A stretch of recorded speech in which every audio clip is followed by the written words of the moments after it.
हम beta blockers को देखेंगे। बीटा ब्लॉकर्स जो है ना 3 तरीके से हाइपरटेंशन को कम करते हैं।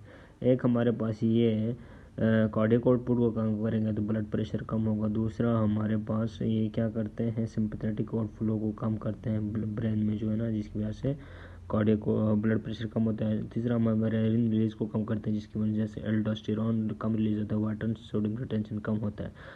इसके बाद हमारे पास नबिविलोल जो है, इसका रे एक्सेप्शन है, जिसमें ये एनो मीडिएटेड वेसोडायलेटर के तौर पर भी काम करता है। ठीक है, इसके बाद हमारे पास क्लिनिकल यूजेस के हम देखें तो हाइपरटेंशन और सुप्रावेंट्रिकुलर टैकिकार्डियमियाज में यूज़ होता है, और मायोकार्डियल इन्फेक्शन के बाद सेकेंडरी प्रिवेंशन के तौर पर यूज होता है, इस्केमिक हार्ट डिजीज में भी हो जाता है। ठीक है, एडवर्स इफेक्ट्स हम देखें तो हमारे पास फटीग है, उसके बाद हमारे ब्रेडिकार्डिया है, सेक्सुअल डिसफंक्शन हो सकती है, क्यों ब्लड प्रेशर कम करेंगे तो उधर जाकर कम हमारे पास ब्लड जाएगा। ठीक है, तो इरेक्शन नहीं होगी।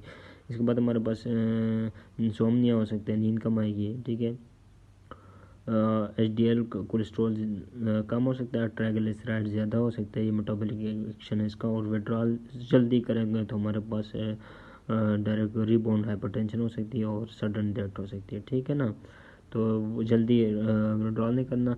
ड्रग इंटरेक्शन हमारे पास ये जब हम कैल्शियम ब्लॉकर्स के साथ देखें तो हमारे पास नेगेटिव क्रोनोट्रॉफिक इनोट्रॉफिक इफेक्ट देगा। ठीक है ना, इसके बाद हमारे पास हाइपोग्लाइसीमिया के जो सिम्टम्स है उसको छुपा देता है, और एंटी हाइपरटेंसिव के साथ दे तो हमारे पास ज़्यादा हाइपोटेंशन कॉज करने के चांसेस करता है, इसलिए ध्यान से देना है। अस्थमा और जो है ना 2nd-3rd डिग्री हार्ट ब्लॉक में इसको नहीं देना होता है।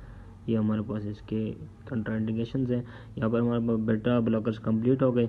आगे हम अगले में देखेंगे रास एस इनहिबिटर्स, और हमारे पास अब से देखेंगे। ठीक है, फर्दर उसके बाद हमारे पास क्या रह जाता है वो हम जल्दी इसको ख़त्म करेंगे, हाइड्रोलिजीन वगैरह देखेंगे, वेसोडायलेटर्स।